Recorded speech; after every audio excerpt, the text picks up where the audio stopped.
ఇక బ్యాంకులోనే రైతు బలవన్మరణం 5 ఎకరాలు తాకట్టు పెట్టి 3.5 లక్షల రుణం తెలంగాణలో ఇప్పుడే మనం ఇవన్నీ కూడా హైదరాబాద్గా మారిపోయి పట్టణాలుగా మారిపోయి వ్యవసాయం పక్కన పోయి వ్యవసాయం స్వార్థం లేకుండా వ్యవసాయం మాత్రమే ప్రకృతికి సంబంధించినటువంటి అంశం, మిగిలింది ఏది ప్రకృతికి సంబంధించింది కాదు. ప్రకృతితో మమేకమైనటువంటి జీవనంలో ఉన్నటువంటి రైతులు ఇవాళ బలవరుణం బ్యాంకులో పోయి మేనేజర్తో కొట్లాడి మేనేజర్ను మాట్లాడిన తర్వాత పురుగుల మందు తాగితే ఒక్కడు కూడా పట్టించుకోలేదు బ్యాంకులో. ఇవాళ ఘనంగా రుణమాఫీ అయిందని చెప్పుకుంటున్నది కదా తెలంగాణ సర్కారు. ఏది మీ రుణమాఫీకి సంబంధించి రైతులకు ఉన్నటువంటి ఈ రుణాలు కాకుండా మిగిలినటువంటి రుణాలపైన బ్యాంకులు ఒత్తిడి తేవద్దని ఎందుకు చెప్పలేకపోయింది ఇవాళ ప్రభుత్వం? ఎందుకు ఇవాళ రైతులు అప్పులు నేనే ఆత్మహత్యలు చేసుకుంటున్నారు? అసలు రైతులు అప్పులు చేయాల్సినటువంటి పరిస్థితి ఎందుకు కల్పించబడుతున్నది? ఆ అప్పులు పోవడానికి ఏం చేయాలి? రైతులు కేవలం వ్యవసాయం మాత్రమే చేస్తారా? వాళ్ళ పిల్లలు లేరా? వాళ్ళ పిల్లలకు భవిష్యత్తు ఉండొద్దా? చదువులు ఇవన్నీ కూడా ఉంటున్నాయి కదా. మరి ఒకదానికొకటి లింక్ అయినటువంటి సందర్భంలో వాళ్ళ పిల్లలు వాళ్ళ పెళ్ళిళ్ళు వీటికి సంబంధించినటువంటి అంశాలలో ఏం చూడాలి? వాళ్ళ ఏం చేయాలి? వాళ్ళ ఒక రైతు బ్యాంకుకు పోయి బ్యాంకు మేనేజర్తో కొట్లాట పెట్టుకొని ఆయన పురుగుల మందు తాగి అదే బ్యాంకులో చచ్చిపోవాల్సినటువంటి పరిస్థితి ఎందుకు వచ్చింది? ఏం జరుగుతున్నది ఇవాళ?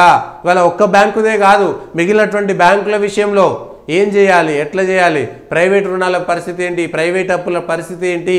వాటిని ఏం చేయాలి? ఎందుకు చేయాలి? ఎట్లా? కేవలం రైతులకు మాత్రమే ఎందుకు సాగుతుంది ఇవాళ? వందల వేల కోట్ల రూపాయల అప్పులు చేసేటువంటి పారిశ్రామికవేత్తలు మాత్రం ఎందుకు హాయిగా ఉంటున్నారు? ఏదో ఒకలో ఇద్దరు తప్ప. ఎందుకు అట్లాంటిది జరుగుతుంది ఇవాళ? కేవలం వందల మరణాలు రైతుల్లో మాత్రమే ఎందుకు ఉంటున్నాయి ఇవాళ? ఆత్మహత్యలు రైతులు మాత్రమే ఎందుకు చేసుకుంటున్నారు ఇవాళ? ఎందుకు వారికి ఆశ కల్పిస్తున్నారు? ప్రభుత్వం తరపున ఏం చేయదలుచుకున్నారు? ఏంటి ఇవాళ ఈ రైతుకు ప్రభుత్వం ఏం హామీ ఇస్తుంది? కళ్ళ ఎదుట సీసీ కెమెరాల్లో రికార్డ్ అయిపోయింది, అక్కడ అంతా వీడియోలన్నీ ఉన్నాయి. పట్టించుకునేటువంటి నాదుడే లేడు. మేనేజర్తో మాట్లాడితే మేనేజర్ని వాళ్ళ ప్రశ్నించాలి. వాళ్ళ ఏం మాట్లాడి మేనేజర్ అనేటువంటి వ్యక్తిని అరెస్ట్ చేయాలి. అప్పుడు మిగిలిన బ్యాంకులు అందరూ కూడా భయపడతారు. ఒక రైతుల దగ్గరికి పోతే విలువ ఉండదు.